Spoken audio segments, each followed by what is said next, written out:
台风消息，2号台风鲶鱼终于产生了，在菲律宾的东方海面离菲律宾非常的近不过它形成的时候威力没有很大，一直往东北方向靠近。1号台风马勒卡同时牵引南海的 96W 开始往东北方向移动，3个气旋，3个台风系统产生了微妙的藤人效应。来，请看我所整理的资料，请看。双台共舞，2号台风鲶鱼，4月10日下午1点的，中心位置在北纬10.7度，东经126.6度，菲律宾达沃岛100公里，中心气压997百帕，中心时速75公里，级别是热带低气压级，最大风速每秒18米，风力8级，最大瞬间风速每秒25米，风力10级，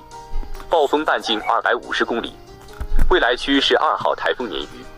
以每小时18公里的速度朝西北前进，晚上9点大约来到，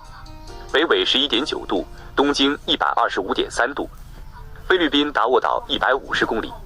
中心气压998百帕，中心时速85公里，最大风速每秒18米，风力8级，最大瞬间风速每秒25米，风力9级，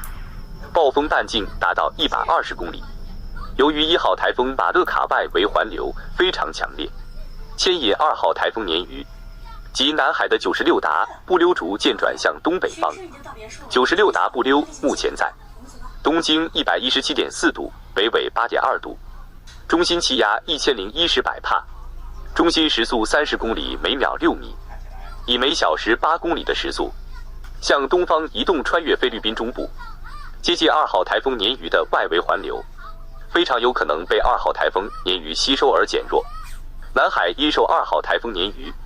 96达布溜影响，会有2米的浪高及7级阵风。到底他们3个之间会产生什么样更微妙的关系呢？请继续收看，主持人看一下气象看主要性，拜拜。